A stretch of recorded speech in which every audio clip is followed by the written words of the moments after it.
to Disney Odd Pod. I'm Kat. I'm Dee. And this week, it's Larry Bird if he was a dog.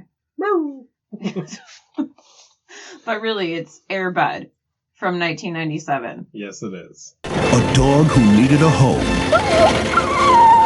A boy who needed a friend. Hey, boy. Good boy. And the game that brought them together. You like basketball? Mom? No way. This summer, the dog is in the house. I'm kind of really curious about your initial thoughts of this movie, but also I know that it's either going to go one of two ways, so I don't know. I don't know what you're going to go as. I know what I'm going to go as. Well, obviously. I would hope so. Usually I can figure out what you're going to do, and I can't this time. Do you want to go first, or do you want me to go first? No, go ahead. I actually want you to go first this time. I was fully ready to really rip this movie apart as equally as bad as like G-Force or Country Bears or any of that stuff. It actually wasn't that bad. Okay, so we're going in the same direction then, because I actually really enjoyed this movie. You really enjoyed it? I really enjoyed it. I thought this was a fairly good movie. That's what I'll say. You know what it was though? So the difference between 90s and earlier live action Disney movies and like the ones today have no heart and charm, and this actually had that. This has tons of heart. This movie is not like what the commercials say that it is. No, and I remember now why I didn't want to watch this movie again. There's some very upsetting scenes in this movie. Oh yeah, this movie is dark. This movie is real dark. I don't know if you caught it. I was definitely crying at one part. I was, but only at the end. Wait, you were crying? Well, not crying, but it got dusty. Wow. I was just happy. I like this movie. It's a good movie. I'm actually really surprised. I thought you weren't. I thought, I don't know what I thought. We were both like, oh, this movie's going to be terrible. Oh, yeah, neither one of us wanted to watch this at all. God, I cannot believe I have to watch this movie. But really, this is a movie about a dog. So you can't not like it. At a certain point, this is a movie about a freaking dog. This is a dog lover's movie with a little bit of corny wackadoodle basketball in it. Well, and the thing is, the basketball part was actually done pretty well. It really was. And it was set up well all the way through the movie from soup to nuts. And it wasn't really... It was a little cheesy in parts of it, but... You like basketball? That almost wasn't... Him playing basketball almost wasn't the main focus of the movie. That's what I'm saying. The basketball was kind of secondary to the dog and boy story. Even if it was a bad execution or a bad whatever, a dog and boy story is not going to be that bad. No, it's kind of classic, really. Yeah. I mean, but I'm very confused. Really? I was just very confused because I kept wanting to not like the movie. But, yeah. The whole time, and it won me over. I was trying to find things wrong with it rather than watch the movie. Yeah, which is not fair to the movie. We really need to go into all these movies with an open mind because, from what we learned, it's not possible though. You can't. You're always going to have your biases and your oh my god, I can't believe whatever. But you do have to be at least open enough to change your mind, which I totally was and totally did. Yeah. So let me read the really short synopsis because, for everybody out there, this movie is not on Disney Plus. We had to rent it on Amazon. Which I lost a huge bet on because I thought, I stated 100% this movie's definitely on Disney Plus. Guess what? It's not. Yeah. Okay. Air Bud. Comedy, drama, family. An unexpected player joins the school basketball team. A circus dog who escaped from a cruel master. That's the synopsis on Amazon. It's very to the point. Yes. So what's really interesting is the director, Charles Martin Smith, used to be an actor. Yeah, which, I mean, that's pretty normal. Is it? You go from acting to directing. It's like the Ron Howard path. Oh, okay. But I don't really know anything that he was in. Yeah, and he directed Dolphin Tale, which I have no idea what that is. Oh, it's a newer live action family movie. Yeah, not into it. By some other studio. So for the actors, the main character, Kevin Zegers, He seems to really like to be in zombie stuff nowadays, but he just kept acting in small parts throughout the rest of his life. So he had a reoccurring role on Gossip Girl, I'm just going to say. No, he's another one of those. Okay. Well, he played a bad influence drug dealer rich kid, but whatever. Wow. It's a dead language. It's not going anywhere. Why don't you just ditch it and stay here with me? I can't. I have a quiz. Come on, Jenny. No, he did a lot of movies, and actually, the kid who played Larry, the super annoying kid, The douche kid, yeah. he went on to act, and from like 2010 to essentially 2016, he was in a ton of indie movies. Oh, okay. Like a ton of indie movies. So that was really interesting. And then I couldn't figure out where I'd seen the mom before. Oh, she's just like the ultimate 90s MILF. Well, right, but she's also in all the Sister Act movies, and Yeah. as soon as I saw that, which I've only seen the first Sister Act, I think, once, and that was where I've seen See, her before. I was also perplexed as I was like, God, this lady looks familiar. She looks like kind of more of a kind of hotter Sherry O'Terry. Yeah. But no, it was from Sister. And it's Wendy McKenna is her name. Yeah. And she did a really good job, actually, with just her facial expressions. Go, Josh! No, but there were a lot of shots of her just making a facial expression Yeah. that actually worked really well. Like, I was surprised. It's like, oh, well, that actually kind of just works. Well, and she was a good... Yeah, she did a good job. Yeah. But actually, the Bill Cobb's guy who played the coach... Oh, he saved the movie. He was so good. But he's also a character actor. He's in a ton of stuff. Yeah. He's in a million different movies and TV shows. It's like, oh my god, yeah. Oh, shit. I recognize this guy. Oh, yeah, because he's in everything. Well, and I was like, oh, that thing you do, which coincident... I have actually never watched that movie. What? No, I've never watched. You would love that I movie. know that I would. No. I don't think you understand. I think that just knowing you the way I do, I mean, obviously I'm your husband, I know you extremely well, you would fall head over heels in love with that movie. Well, maybe we should watch it. Yeah, we're going to have to. But I keep seeing, like, I've seen things about that movie, and I know, Tom Hanks is in it, and this guy, and whatever, and I'm thinking, why have I not seen this movie? I've never seen it. Yeah, and all the music in it, I mean, no, that's crazy. Well, and the villain guy, he's another character actor. He's in a ton of stuff. Which one, the clown, Mike Jeter? Yeah, Michael Jeter. He's in a ton of stuff. Yeah, he is a great character actor.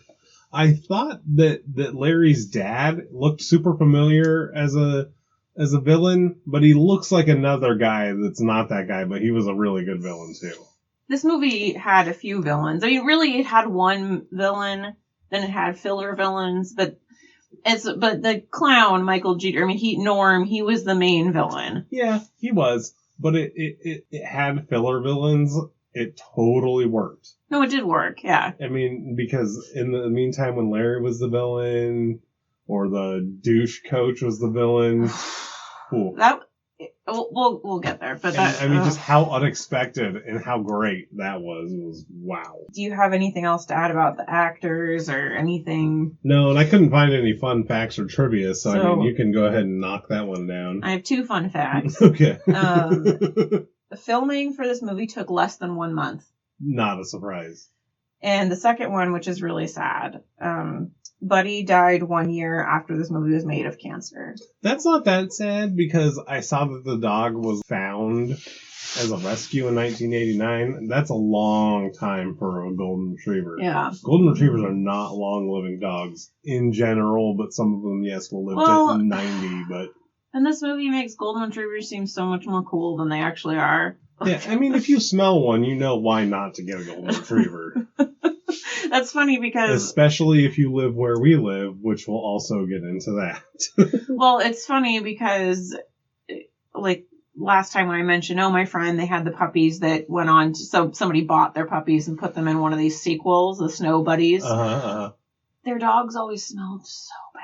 Yeah, so that'll be my fun fact. We live in the Puget Sound area. This movie's supposed to take place in the Puget Sound area in a fake town. And for those who don't know where the Puget Sound is, it's in the Seattle area. It's in the Seattle, Pacific Northwest. But this movie is clearly shot in Vancouver, BC. Yeah. And during many times when you're on the streets, you'll see a British Columbia license plates on the vehicles. Mm-hmm. Oops, my bad. Yeah. Well, and I didn't really get that this movie was supposed to take place in Washington. Oh, I got it right away. Until almost the end of the movie when... See, you missed the thing at the very beginning. I was like, oh, this is supposed to be Washington. They gave it away with the clown truck.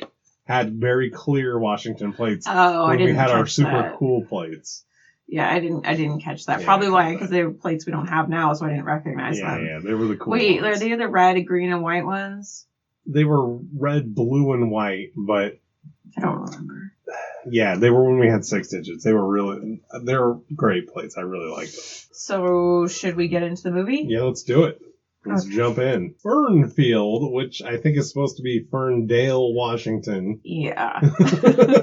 Up there by the border with British Columbia, so it makes more sense. We get the clown car, the clown dog, and this guy's just nasty. Yeah, he shows up for the kid's birthday party and takes it, and the dog's crate, meanwhile, is in the back, not strapped down or anything, just going like, so clearly off the bat it establishes, oh, this guy is a real treasure. Yeah, he's just a total animal abusing douchebag drunk clown. It's just awful. And this is my criticism of this movie, is that the beginning of this movie took way too long. It did take a long time, especially, he goes in there to do his clown routine, and it's establishing that he's a failure. He can't do the basic clown things, and I'm like, wow, Mom, you really shelled out for top-level clowns there. Yeah. But also, okay, parents out there, don't hire birthday clowns. They're creepy, and it's weird, and I don't like it. I feel like that cannot be a thing now. Correct, sir. I am pretty sure that the only thing clowns are for now is like parades, because nobody likes clowns. No, and if you do like clowns out there, please write in and tell us why, because they're creepy, and I don't understand why. Yeah, everybody knows they're creepy. It's disgusting. Then all of a sudden he brings out Bud for the clown part. Right. He misses his shot of knocking the ball into his hooped arms. Mm-hmm. And then we get a wackadoodle chaos, complete and total destruction of this house and party scene of the dog running around, everybody chasing it, and everything getting smashed, and drinks and food flying all over the place. I mean... Well, and the clown, Norm, he just tackles the dog on top of the cake, and that's the last straw. Which I'm thinking, dude, what is wrong with you? And so he gets thrown out by the mom, of course, who has, by the way, the original Karen haircut, which is incredible. Totally, yeah. She was the original Karen. I think we found her. She's like, she's saying, I know I paid minimal for you, but I expected Barnum and Bailey level clown. What the fuck? I need some more Xanax. I'm going to talk to your manager. The head clown. Yeah. Okay, well, that's fucked up. Don't you think that's a little, sexist? I didn't start it. Well, who did? The internet. So now somebody is a Karen just because they want to be treated with some respect?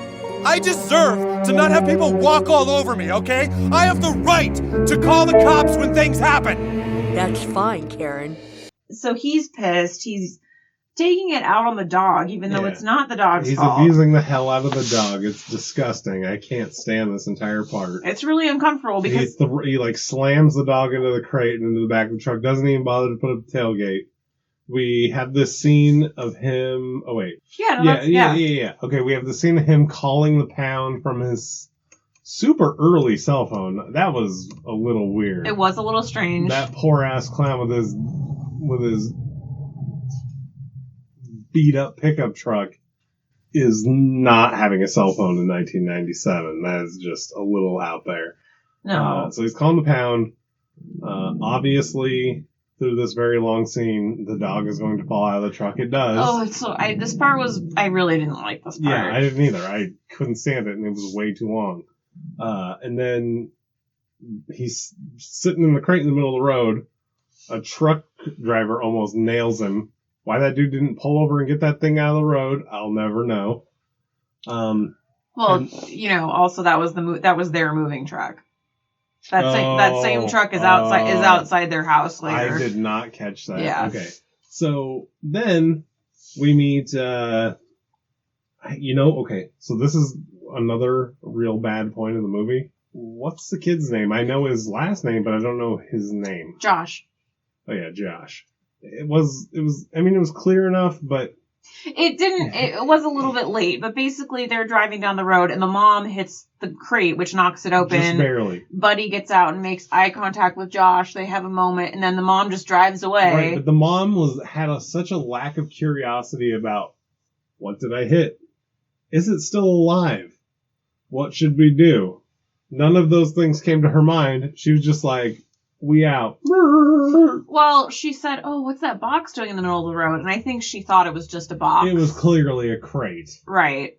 Well, and you think you would look in your rearview mirror and you see a dog sitting there, you go, oh, maybe we should stop. In a clown outfit. You should stop, because if you see a stray dog that was, like, you just hit a crate, the dog's sitting there, clearly the dog was covered in red, basically. Yeah, like, you should turn around and make sure the dog is okay. Yeah. And so they're moving into the town, mom has 2 kids, and right before they got in the house, I was thinking, I'm calling it Dad's Dead, because of course. They don't do a divorce in Disney movies, which is really weird because it's way more realistic than having a parent dead. Right, but it's not Disney magic to have a divorce. But it just doesn't make sense to me. Right, yeah. So, and we find out right here, his dad is a dead test pilot. Yeah. In some tragic accident. The family's all upset, and they're moving to this town where she had grandparents or something. Right. And it's like this small town. And the thing that's weird about this is that they're clearly loaded. They have this, like, beautiful house. Right. And if you saw the kitchen in one of the scenes, I don't remember. It was, like, the top of the line, like, stove, and it was beautiful. Well, and it's not clear exactly. I think she's a real estate agent, maybe? No, it was clear. There was a scene where she was going to go to work for this napkin factory. It was the number 3 napkin maker in the country. And she was like some kind of salesperson for the napkin factory. Okay, gotcha. Yeah. Okay. Well, she thinks she had 2 jobs, because at one point she was on the phone with her mom, and she said, oh, it's normal to have 2 jobs, Mom. Right, but it was never clear what the second job was, and I think that was just like a cutting mistake. Like, when they were editing the movie, they just screwed that up. Gotcha. And this right here is a testament to how long and drawn out the beginning of this movie is, because we're talking way too much about it. Right. Well, but you fast forward and Buddy is out in the rain, out at some abandoned house, right? Church, right. Yeah. And it's like, oh, Buddy, and he's there. And you see the kid is like a sad loser. He wants to hoop it up, but he's just a sad loser. Well, he used to play basketball with his dad, which they did establish earlier, but they did, and that's fine. He's walking home from school. He finds this abandoned hoop at this same church that the dog is chilling at, and he for some reason in his backpack he has this brand new ball ready to hoop. Well, I think it's the same ball that was in the picture with his dad, and so I think he just took it with them. Yeah, but sure. It was a little strange. But why was it in his backpack for school? Like, that's a huge item to throw in your backpack as a friggin' basketball. I don't know. So he finds that. He goes home. The kid's, like, super depressed. Like, obviously, he should commit suicide. Well, obviously. I mean, you lose your dad, you have to move to a new place. It's all bad. Right. And then he goes to school, and they have this, like, whole, look at the fucking new kid, fuck you, new kid trope in every movie, which is just lame. Like, but very expected in this movie. I couldn't expect anything. We get to the coach doing the basketball thing, and it's clear, this is a basketball school. They have a championship team. Well, and the coach, right off the bat, is a douche. Oh, yeah, he's just a mean, terrible dude. All he's talking about is, we have to win. I only want winners. And, my star player, whatever. Larry. But so Josh just sits there and doesn't do the basketball tryouts. He literally just sits there. And when he's leaving, because he's like scared, because he's depressed. Right. Like this movie is actually the first part of this movie is actually a pretty good picture of depression. Like I was actually really impressed. Lily, hush. I was really impressed at how well they depicted actual depression in this movie, because it seemed pretty realistic. I was impressed by that. Well, the coach sees him at the end and essentially voluntells him, oh, you're going to be the manager, which basically means you're going to be the team bitch. Yeah. You're pumping up balls, you're washing jerseys, you're getting water, which they call him the water boy, which is weird because water boy came out like a year after this. Right. Or 2, maybe. So then we go back to the church, and the kid has the genius idea. He hears the dog in there. Well, he heard him the first time, too. He did. And he decided to give him the best treat for man, dog, bear, raccoon, bird, pudding. Like, you want to lure any animal in, pudding is probably and that dog, top choice. Is probably starving. He hasn't eaten for several days. But pudding is amazing. Yeah, well, it is amazing. But, and so he sticks that out, the dog comes out, and doesn't he play with the dog a little bit? No, he doesn't get to play at all. The dog licks up the pudding. The kid approaches. Dog gets scared. Runs back into his sticker bush hollow. Right. And then we cut back to where we find their amazing kitchen, especially for the 90s. I don't recall. Yeah, I know, but I do because I saw it. Apparently, I had my eyes closed. It was some dumb scene not worth talking about. Right. Then the kid does yard work for his private hoops on the ocean. Oh, yeah, he goes back to, that's what it is. He goes back to the court. Yeah. But yes, he pushes down some fence and he knocks off the fence. And you know what was really weird about that for me is that when I was his age, I lived basically in a place exactly like that. If I walked less than a block, like 500 feet from my house, I had a view almost exactly like that, but without mountains, with like the town across the other side of the water. And it was beautiful, but I lived in a poor neighborhood, and I was like, oh, yeah, I kind of get that. Like, it made some sense to me. Yeah, no, absolutely. It was very, very northwest, for sure. I was like, yeah, all right. Yeah, that actually could happen. So for us, we got it. But not now. This is a pre-2005 thing. Nowadays, that would never happen. The abandoned church? On that kind of piece of property, yeah, I mean, there's no way. I mean, some investor owns that thing and would shoot you, or has built like an 18-story townhouse on it. Yeah, 100%. Well, and he put out essentially like this trail of essentially like 20 puddings. Yeah, man, pudding is good, but he's going to give that dog diabetes. I'm Wilfred Brimley, and I'd like to treat you to an ice cream, an apple pie, and diabetes.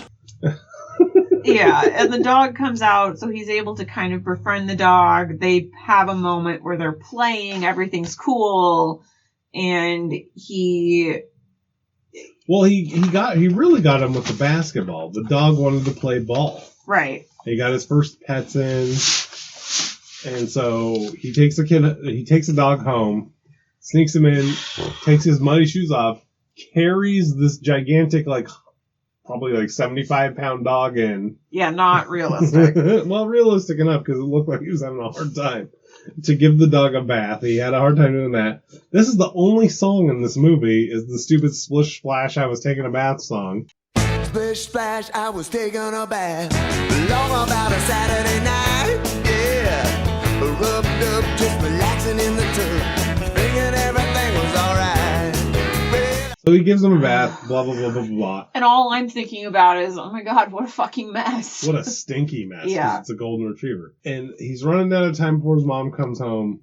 So he decides to dry him off with a leaf blower, which is just, it would hurt the dog. And how would it hurt the dog? The leaf blower's strong. Well, yeah, the dog's jaw flaps for falling back.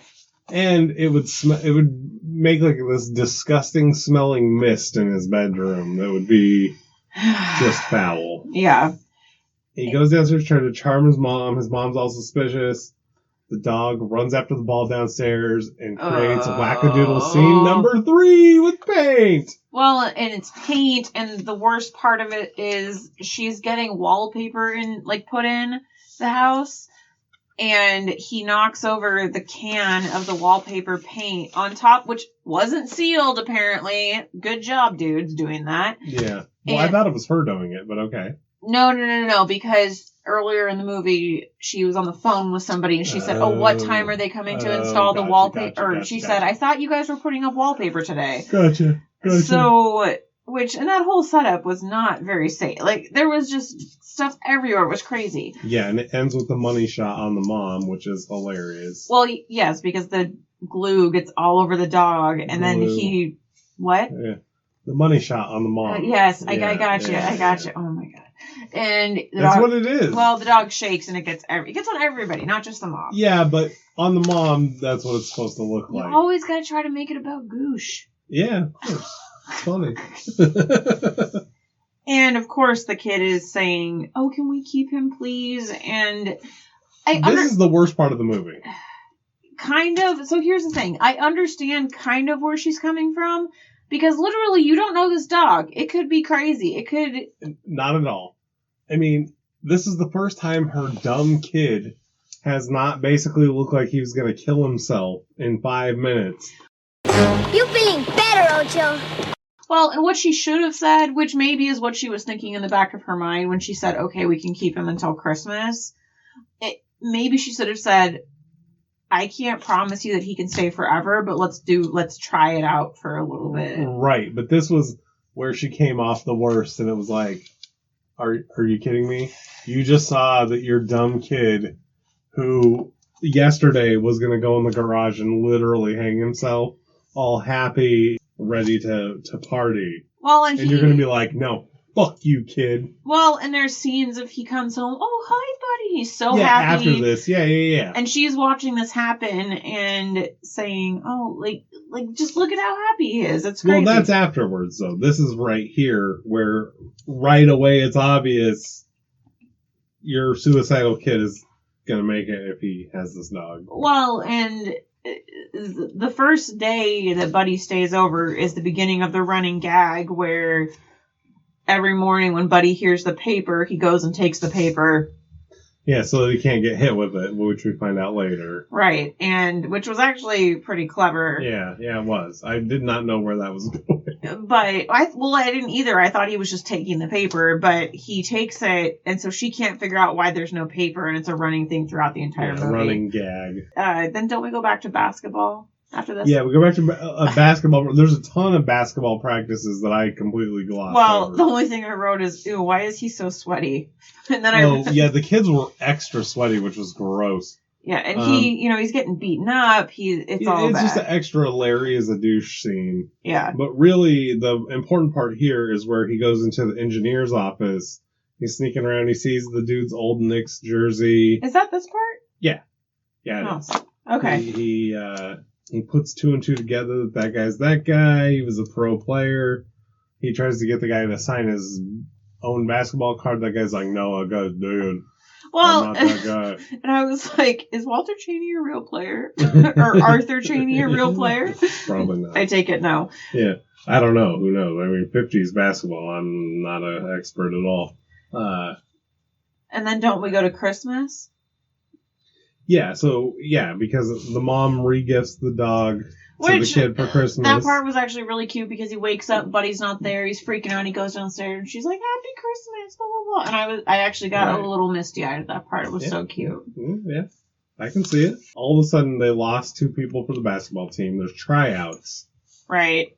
And the stupid douche Larry guy, like, intimidating him, like, what, boy, you gonna try it? You can't do it. Ooh.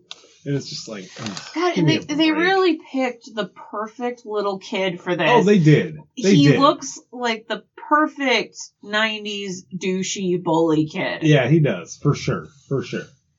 Looks like a Scott Farkas.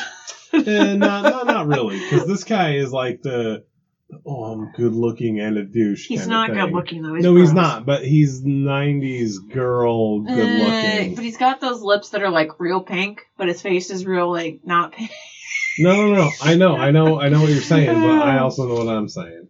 And then because the tryout, he goes to the tryout. The coach, he's such a dick.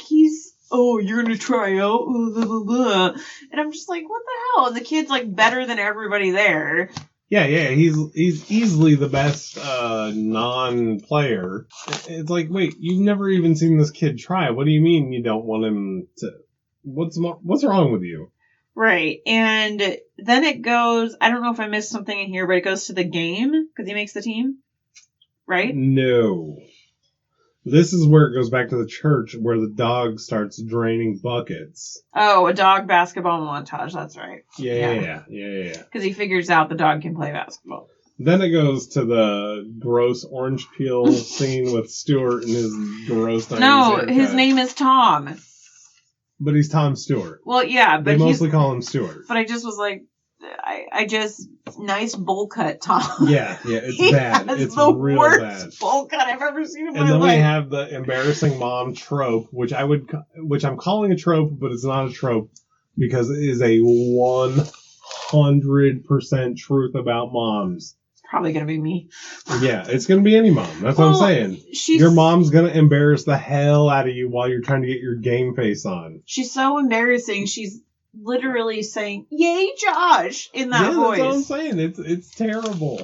Well, and meanwhile, Buddy is super confused because he's been climbing up on the roof this whole time. Oh, yeah, we totally forgot about the whole roof access thing.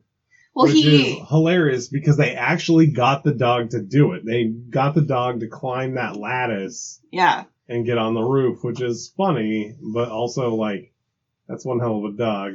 Yeah, he's a good boy. He is. And so he's trying to get up, and the window's closed. So then he just knows to run all the way to the school somehow. Well, the dog had been at the school a couple times, like when the kid looked at the tryout paper and celebrated. Oh, you're right. The dog had been there, so that's the next place the dog went is where he finds the kid. Right, and but somehow they never have away games for their basketball team. No, or they just don't show them, which is hilarious. But whatever. So they're playing this long basketball montage as Bud is making his way in, right? Which he does. He makes his way into the game essentially, and chaos ensues again.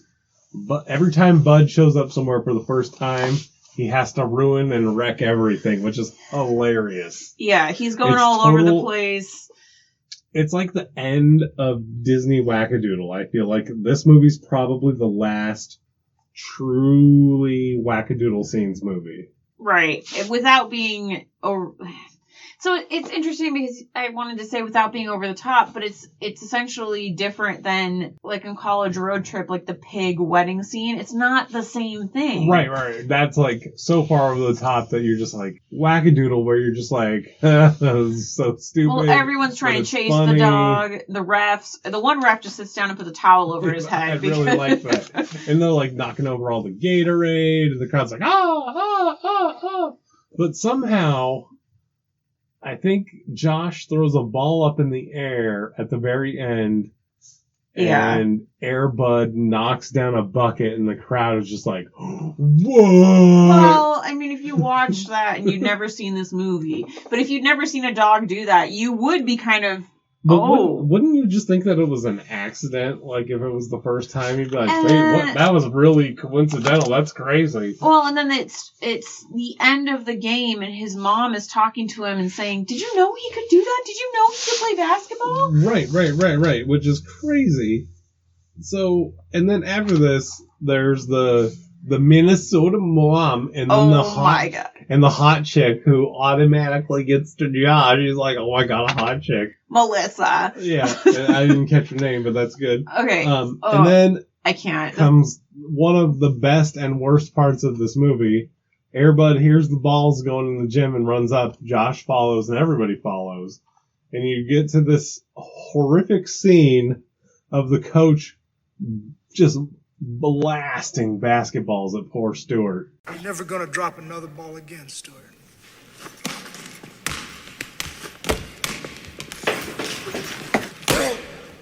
You can do that. Just meet the ball. Catch the ball. Just... What's going on here? Well, and I literally, damn, that's fucked up. Like, it was really upsetting. Well, I gotta say, in the 90s, there were a lot of movies about child abuse. Like, a lot. And this, to me, totally fit in. It was like, it was like the era of, hey, don't fucking abuse your kids. I mean, really. Yeah, it was that, and it was a very short scene, but it was not short enough. It was bad. That was bad. It was really upsetting. Yeah, I mean, that was like, as an adult, could you fucking imagine doing that to some kid? No, because apparently Tom Stewart, he just kept dropping the ball during the game, apparently. So the coach's solution was to just keep tossing ball. Tossing, fucking throwing them at his head. Pummeling at him, and he can't catch them, and he's sweating. He's not even really just throwing them. I mean, he's throwing them. And screaming at him. Full speed, overhand, at his head, like at his dome piece. You can't catch that. You can't, like, the kid's just getting bludgeoned by basketballs. And the Booster Club lady, she steps in, and I think she might be the principal. Yeah, she was the principal. She's Principal Pepper. Yeah, and she's like, fuck you. This is like, get out. This is enough. Like, you're done. So they have to find a new coach. Yeah, they don't actually show them firing them, which I really wish they would have. But yeah, the abusive coach, he's fired. He's gone. This is a very good, but very interesting scene of Josh jumping in with Principal Pepper and being like, would it be weird if I made a suggestion? And of course, he suggests the engineer. And they hire him. And he comes in and he starts teaching them about passing and teamwork. And he's just like the best dude of all time. Like, it's great. And it's highlighting Larry being a dick, of course. And right, of course. Like, oh, I don't want to do this. Let's get a real ball. Aim the start. Yeah, and he's teaching them about that, and then it goes to another game, right? Right, and we get to halftime, and Air Bud in his little air shoes, he's got little shoes on. He doesn't want to do it. He's not a performer, but as soon as Josh turns it into a game, into play, he's about it.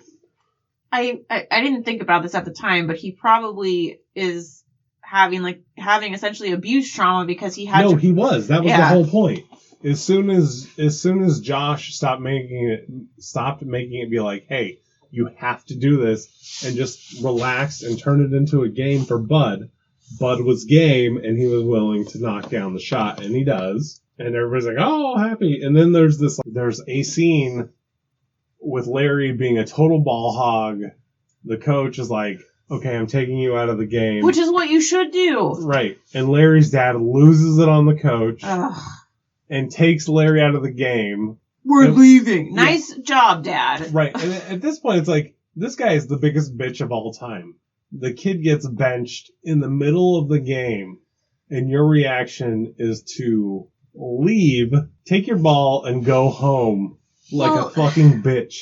Like, are you kidding me? Well, but there are people like that. That's the worst part, is that this is a lot of... I know. A lot of the stage parents, that's their mentality. I just can't wait, because I will be the best sports dad of all time. I will not do anything like that. I will let them go on their journey and just watch them. I have no interest in whether they win or lose, just as long as they play the fucking game. Well, and it just was, it's like, oh, nice job, dick face, but that's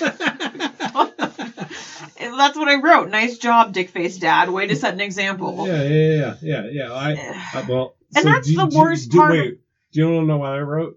What? Larry's dad is a pussy. Well, but really, like, that's the worst part of those parents, is that's the example you're showing to your kid, that's how you should react to difficult situations. Yeah, by being a little bitch and running away. Like, are you fucking kidding me? And then we get to the end of the game, and there's a scene where Josh he blows a buzzer beater because he panics with 5 seconds left. He should have passed the ball. And he should have passed the ball. He had open passes. Okay, so he blows the buzzer beater. The coach gives him a little pep talk about, like, hey, you see that dog there? It's not about, stats or MVPs or anything. That dog just wants to play the game. And then we go into this super long, extended, positive montage about, like, everybody's playing together, playing good, they're winning games, Air Bud's knocking down shots, and the stupid clown guy sees Air Bud on TV. Oh, this fucking guy. I hate him. And he goes to get the dog. Yeah, this guy is great because he is awful. You just want to reach to the screen and choke him to death. Well, so he goes and just shows up at the lady's house, and I'm thinking, how did you figure out where they lived? But whatever. In a small town like that, I don't think it would have been that hard, especially in the 90s. Like, you got to remember, there was the white pages. If you knew somebody's name, you could find out their phone number and where they lived. Well, and here's the thing. As soon as this dude shows up, maybe I'm crazy, but I would have been like, take me to fucking court. You can't take this dog. Oh, totally. Like, fuck you. I don't know you. Get the fuck out of here. Yeah. But she lets him take the dog. Yeah, she's a nutter. No! Blue, no, you're coming home with Daddy. No! You can't! Stop, honey. Josh, there's nothing that we can do. We've got papers. He's my dog! But also, like, I could see being kind of intimidated. He just shows up at your house, and he could be a crazy person. But he takes the dog, which is just so confusing because he didn't even want the dog in the first place. Well, but it got famous, and now it's going to be his pay ticket, his meal ticket. He goes back to the basketball court, leaves an open pudding, which totally would have gotten eaten by a raccoon, but whatever. Yeah. He goes to check it, and it's still there. Well, and this is a small scene, but it was really cute. The mom goes out to to get the paper, and she's never been right. And the paper's there because the dog isn't there, and she had already discovered all the newspapers in the backyard. Stash of papers, and that was one of those facial expressions you're talking about, went to her face, and it was really sad. Yeah, she did a really good job. That's what I'm saying. That lady did a great job of just using her face to emote the proper things for this movie without having to have some dumb, corny line. Well, and then the kid decides to go get Buddy back. Yeah, this kid's a baller. And he essentially goes to the guy's house because the guy gave his business card to the mom. To the kid? He gave it to the kid, Josh, yeah. And so he goes to his address. He just sees that the dog is tied up in dirty old mud. The guy's talking on the phone about a beer commercial, and he's hammered. This dude is totally wasted. Yeah. And then there's a chase. Well, before the actual chase, though, this part was like... He gets the chain off, like, breaks it off the thing. The guy's slipping all over the place. With and then the water main, yeah. He gets over the fence with Buddy, but the thing is caught, and the guy grabbed the chain and is yanking it back. I'm like, what are you going to do, choke the dog? He doesn't care. He doesn't care at all. I know, but that's what was so terrible. But the kid manages to get the leash off Buddy, so they run away. And there's a chase scene, and I'm thinking, all you have to do, kid, go to the police and be like, this crazy motherfucker, he all tried to kill me. They're not going to give that dog back to that guy. Yeah, he tried to kill me and my dog. Yeah, they're not going to give the thing back to that guy. Yeah. Because he's driving his clown car, the steering wheel, pieces are falling off the ball. Falling out of this to me is hilarious. I love this. Oh, it's all bad. I like it. I think this is hilarious. The pieces are falling off of the stupid truck. The kid's running away with Bud. They jump onto a water taxi. The clown crashes his truck into the water off of a pier, which he would have been immediately arrested for drunk driving for, which was what I hoped ended this movie, and would have been nice if it would have. Yeah. All right. And then the next part, this is where I was crying. Yeah, this is pretty sad. The kid took Buddy to a different island or peninsula or part of the area, and he's like, "Get out of here, boy. Somebody else will adopt you. I can't. If I take you, that man will just come to my house and take you back. You gotta go. Get out of here." And he's just basically abusing the dog yet again. He throws the ball so that it gives him some separation. He runs back to the water taxi. The dog tries to follow him across the water with the water taxi. It's very, very, very, very, very sad. It's terrible. And then we just cut to Kelly crying. We'll give her a few minutes here. We're sorry. All of our representatives are still assisting other customers. Please remain on the line as we value your call.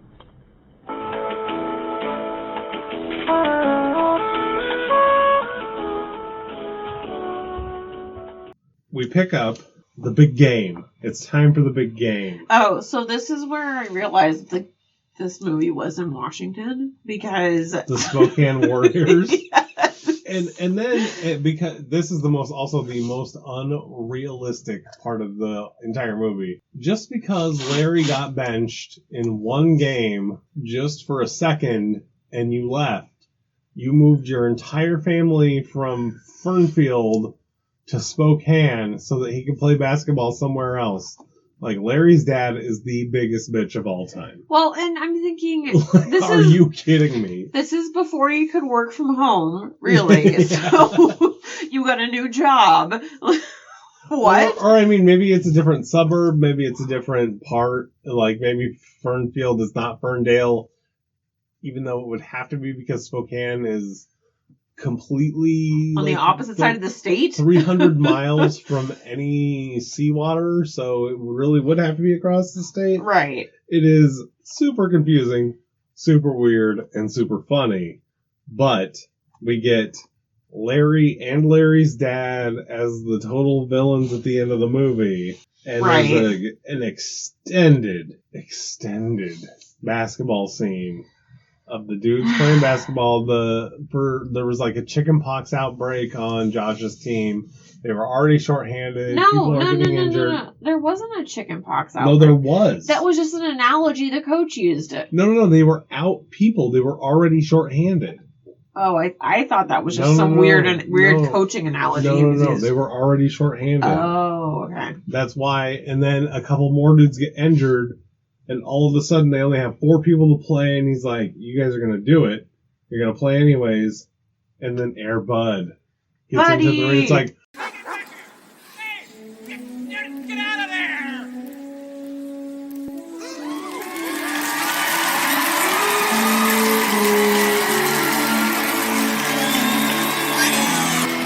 Hey, fellas, I got an idea. Air Bud! Well, and the coach, and okay, so when I thought the dog was going to play basketball, I thought it was going to be stupid, but it actually was done kind of okay. The coach... Well, right, but I mean, didn't you think coming into this game that by 30 minutes in, the dog would be playing basketball on the team? Yeah. So did I. And that's what made this good, is that the dog only played basketball for like the last 15 minutes. Well, and, the coach, they go up there, oh, this can't happen. And the coach, he's not wrong. He's a registered member of the team. He travels with the team. He practices with the team. This is where they get super tropey. There's nothing in the rule books that says the dog can't play. And I have a feeling that we're going to run into this trope again in the movie earlier, but I don't know what it's called. I don't know. With Don Knotts and like an elephant or a donkey kicking a football game. It may not be a Disney movie, but I think it is. I don't know. I think it is. And I think we'll run into it. Well, and of course the dog's able to steal the ball from people. He's able to do all this stuff. And it wasn't like... And he knocks down buckets. He shoots 100% of his shots. Like, you can't beat somebody who's going to shoot a hundo from the field. Well, and the good part was, nowadays, if they made this movie, they would have done a ton of like CGI with the dog dribbling and stupid shit like that. It would have been really dumb. But this is essentially, the dog would have done that. All he's doing is bumping the ball with his nose. Right. Well, in his mouth. He actually does it with it. If you look closely, it's always with his mouth open. Right. Because I thought it would break the dog's nose, but he always goes mouth full open on the ball and knocks it away. And then there's like a couple of drool jokes, like the referee asks coach, does he ever dribble? And he's like, well, he doesn't dribble, but he drools a lot. And then the next scene is the dog trying to take away the ball from the kid, drooling all over the ball. And then there's a tip-off because they obviously tied for the ball. And the dog barks as the referee throws it up. The kid is so distracted that the dog wins the tip-off. Yeah. No, and this is a long scene, but it's super long. In the midst of this, the Norm, the clown, shows up in the background and blah, blah, blah. He's menacing and he's a douche. And it gets to be the last shot, and I thought he was going to pass it to the dog. That would have been better, honestly. That actually lost a little momentum for me. But or passed it to, like, the bowl cut kid. Yeah, that would have been nice. That would have been better, but no, he takes a shot and he makes it. So they win the game. Everybody's celebrating. He's the hero. But then the clown, Norm, comes over, give me my dog. And then finally the mom gets some fucking balls and steps up and she says, no, Fuck you, bitch. And he's like, I have papers, but his papers are all fucked up because they are wet. And so because he drove his truck into the Puget Sound. He's like, I'll see you in court. Nah, nah, nah, nah, nah. And this part was so stupid. It was really stupid. With the Daffy judge and it basically boils down to the dog has to choose the person. Right. Okay, but, this is a huge trope. Can we also just please... The Norm dude shows up in full clown gear, which that would not help your case in any way. Never. Not in any situation. And of course, this part also didn't really make sense because Norm pulls out the newspaper and Buddy starts going for the newspaper. Well, he's just angry with the newspaper. I actually liked that part. Okay. Because he was like, fuck you, fuck you, fuck you. And he grabs the newspaper from Norm, rips it apart, and then goes over to Josh. Yeah. And the clown is arrested for some unknown reason, which is actually pretty hilarious. And the movie's over. Right, and that's the end. Yeah, that's it. It's just over.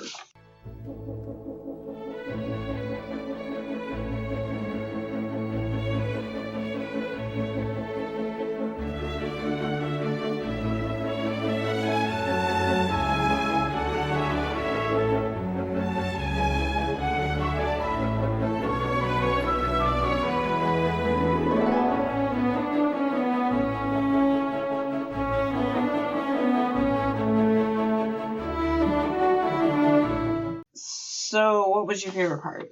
I really liked the drunken car chase with the parts falling out. It was stupid. Oh my god. But it was so funny. It was so stupidly funny. And I really liked the coach abuse scene. Because, I mean, it was just so awful and did not fit into this movie. But it was awful, which was great. So that was not a good scene. Like, it was But good. it was good in that it actually made this movie interesting. Yeah. Like, you don't usually get some dark shit like that in a Disney movie. So, I think, actually, my favorite part is when he was able to get Buddy out of the bushes with the pudding. Puds scene? Yeah. And I don't like the abandonment part, but it was an effective scene. Clearly. It was very effective. Because I can't handle it. It destroyed and broke. But, yeah, it was clearly... We might still have to do some more editing due to it. No. It's just when the dog goes in the water and is whining. Yeah, it was terrifyingly bad. Like I'm saying, couldn't do it. Wouldn't do it. Well, it's and that's why. I'd rather kill Snively than do that. What? That guy's name is Snively. Okay, but do you remember? This is why. So this same scene in Fox and the Hound when she has to leave the fox. That to me is different though, because something growing up that needs to be wild. It's almost even worse because she had the fox when he was a baby. Right, but the fox needs to be wild. That's why I was like, a dog should not be wild. A dog is a friend, a member of the family. I know, but it's the same it's almost the same scene. No, and it's terrible. To me, this is much more terrible than that. No, this is more terrible than that. But, as far as notable songs, I mean, there was literally, like you said, one song. There was one song. Yeah. And it was terrible. Remake of Splish. If they would have done the original Splish Splash, I was taking a bath, I would have been like, okay, that's fine, because it's a really good song, but they did some weak remake. Our main character, Josh, the little whiny kid, he was effective enough. Yeah, he was... He kind of didn't add or detract anything. Right. He was good enough to not be noticeable, which is good. And really, Buddy was the other main character. And actually, well, no, Buddy was the main character. Actually, the best thing that Josh did was his depression scenes in the beginning. He really knocked it down.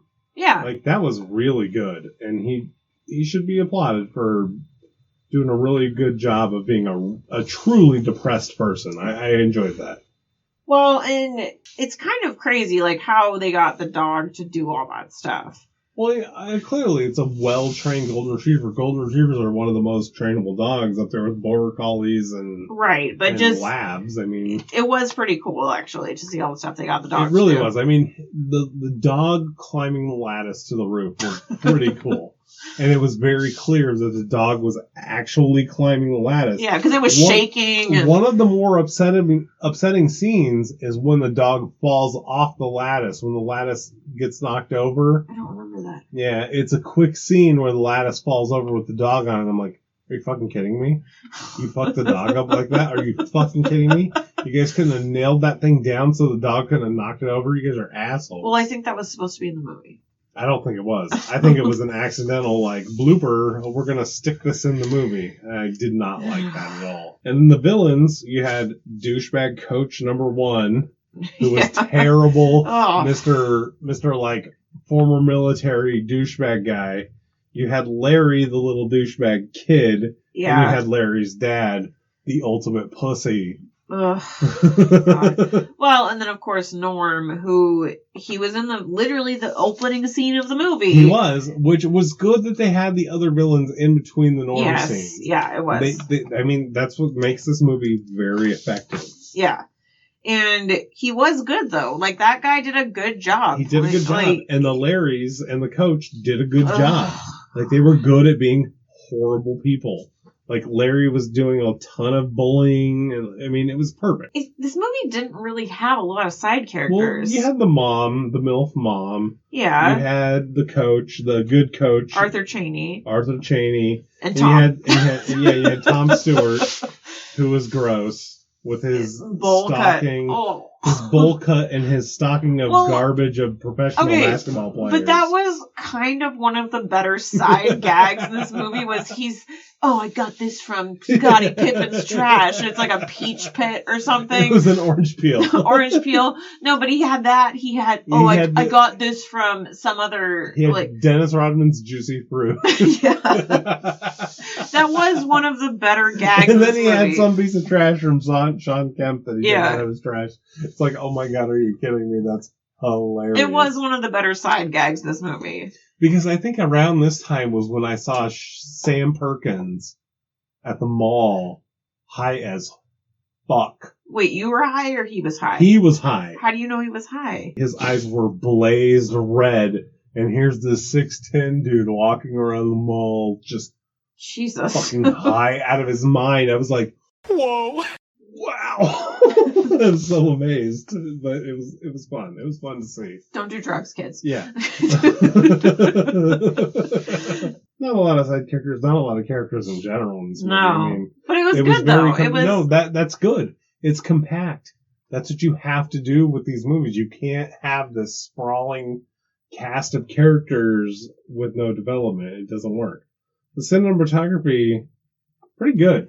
And especially when he kicked down the fence and you saw the mountains and the sound, that was dope.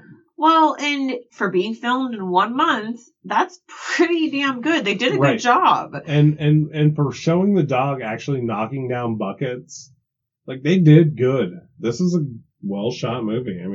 Not gonna lie. So what was your biggest surprise or disappointment? This was 100 times better than I thought it was gonna be. And mine's the same exact sentiment. Clearly. Mine is the same exact sentiment. This movie emotionally impacted me, but whatever.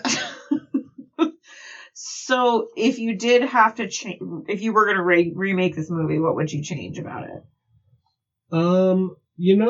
There's not what I would do is I would cut some of the fat from the beginning and add a little more team building throughout the movie where it focuses a little bit more on dude and his friends. That's what I would do. I would knock that out, and I would give a little bit deeper feeling to him becoming a part of the team and that becoming a team, because I thought that angle was actually pretty interesting. Yeah.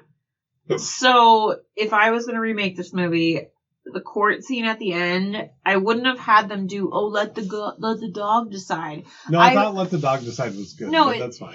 It's fine, but I would have done something where, Karen mom from the beginning comes in. She's like, Your Honor, I want to make a testimony, blah, blah, blah, blah, blah. And she testifies to maybe just adding that in. I think that would have, I don't know. I can't sign off Karen ever winning, but that's fine. But the end court scene was a little. It was bad, but it didn't move the needle for me one way or the other. I just almost wish they would have done some sort of let the dog testify. Yeah. Oh, woof woof. Which he really was doing in the court. He was like, woo, woo, woo, woo, woo. Yeah. Any final thoughts? This movie was way better than it ever had any intention of being. Right, and I'm very confused because I've seen this movie before. I have not seen this movie before. I saw it clearly when it came to video. It was on Disney Channel or something because I just remembered being very upset and not ever wanting to watch it again. Clearly, that's why. And so And this movie was a big moneymaker. Oh, but no. Sir. So, actually, it was considered a flop. It was considered a flop. Which is crazy. They made their money back plus some in the first weekend. Right, and they made 3 more movies. But those are all straight to video. But no, second one came out in theaters. The other ones were that's straight not, to... No. No, that's not what I saw. But okay. Well, I saw only the first 2 came out in theaters. What I saw was the rest were scrapped to home to video after the first movie flopped. So I don't know. We'll have to investigate that. We'll investigate that later, or y'all can just tell us that we're stupid, which is fine. I don't care. But it only had a $3 million budget. Right. Where's the budget in this movie? There's no special effects. There's no real actors. Right. But cumulatively, it's made $23 million. Right, which is a home run, of course. But it was considered a flop. That's what I read. So yeah, I mean, I don't understand that because everybody knows this movie. We both thought we knew this movie. Not really a flop. Maybe a flop, but but if you watch it, you're probably going to like it. This movie hit me like an emotional, like somebody took a bar of soap and put it in a sock and hit me with it. Although I will give you this caveat. If you're not a dog person, you're going to probably not like it. No, you really have to be a dog person, or at least an animal person. If you're not a dog or an animal person, go fuck yourself. But yeah, no, I wasn't expecting to have that reaction at all.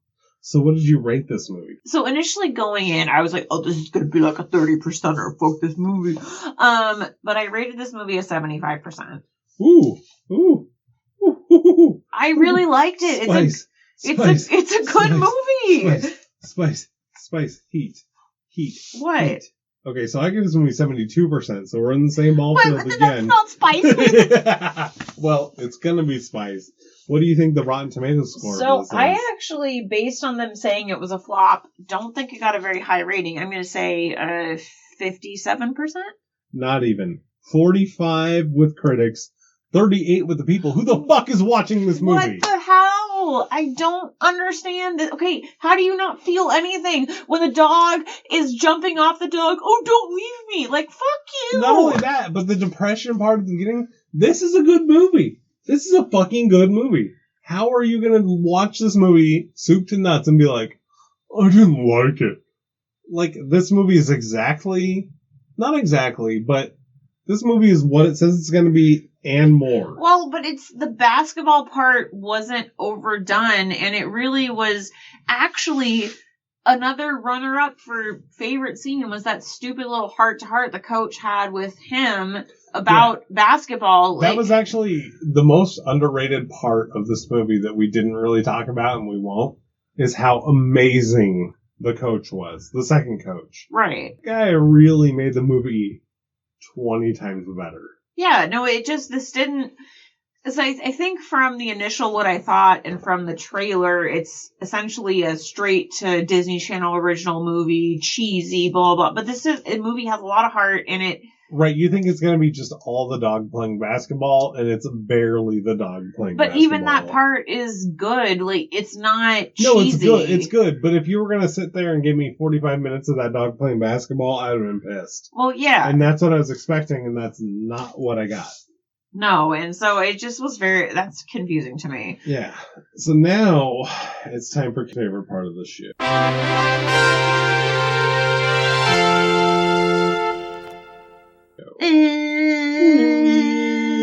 Like on Emperor's New Groove, like Kronk. So we got number 215. Whoa, you did that so fast. I wasn't ready. You didn't even give me time to soak it in. You just, like, thrusted it. I did it. Although, I'm questioning this. So, it's 1997, Rocket Man. That is a real movie. Oh, it is. It's a Disney movie. Pretty... To me, it seems like it would be a Touchstone movie. Oh my god. It's the movie right after Air Bud. How random is that? Air Bud was 214. So, I'll just double check that it's not Touchdown. So, next week... Yeah, Disney's Rocket Man. Yeah. We'll be watching, from 1997, Rocket Man. So, what do you think it's about? I'm going to say about a guy that's like Iron Man in the suit, but not Iron Man, because I vaguely remember something about this. So, I don't know if I've seen this. I just remember he's essentially an astronaut that's not really supposed to be an astronaut or something. Oh. But there's some part where he's in space and he's farting into his suit. Oh, so are we getting into another Knight in King Arthur's Court kind of thing? You mean like Flying Oddball? Yeah, Flying Oddball. I think so, but I think it's going to be more wackadoodle, like Inspector Gadget was wackadoodle. Interesting. This could be pretty good, or it could be really fucking bad. I don't know that I've actually seen the whole movie. I just remember the farting in the spacesuit part. That's it. Because he's connected to like another person, and he's farting. Right. That's all I remember. Right. Well, part humor always goes well on this program. So yeah, next week we'll be watching Rocket Man, and we will continue our streak of movies that y'all don't really want to hear about, which is interesting. But okay. We didn't think we were going to like this, and it was great. Well, right, but I mean, if you're going to listen to one of these, you're going to look at it, Air Bud, Rocket Man, I don't know. Rocket Man could be somebody's favorite movie. It could be somebody's favorite movie. Good for them. Maybe it'll be mine. I doubt it. But good for me either way. If you would like to follow us on social media, Disney Odd Pod. It's on Facebook and Instagram. Or send us an email, which is very nice, at gmail.com. Like, subscribe, share. Please share with your friends. We always like to see the numbers grow. It's good. It makes us feel good to know that there's somebody listening out there. Yeah. We love all of you who listen and who are faithful and enjoy and interact with us. And if you have any opinions about any of these movies, we would really like to hear them. In the meantime, this has been Disney Odd Pods. I'm Kat. I'm Dee. Bye!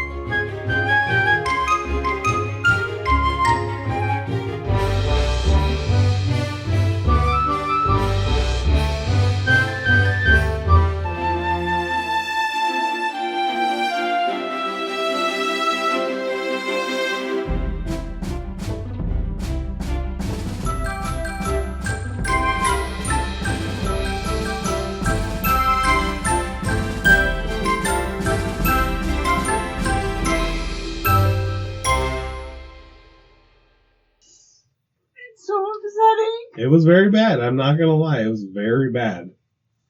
Like, that was not a good part of this show at all. What the fuck? Why did I create? Because it was sad. You're very attached to your animals. I get it. So am I. No, I meant right now, though. What the fuck? Well, because it's sad. It touches your heartstrings. But, like, how did the dog get off the island? I don't think it was an island. I think it must have been a peninsula of some kind. Think of it like you can take the water taxi from downtown Seattle to West Seattle. Think of it like that.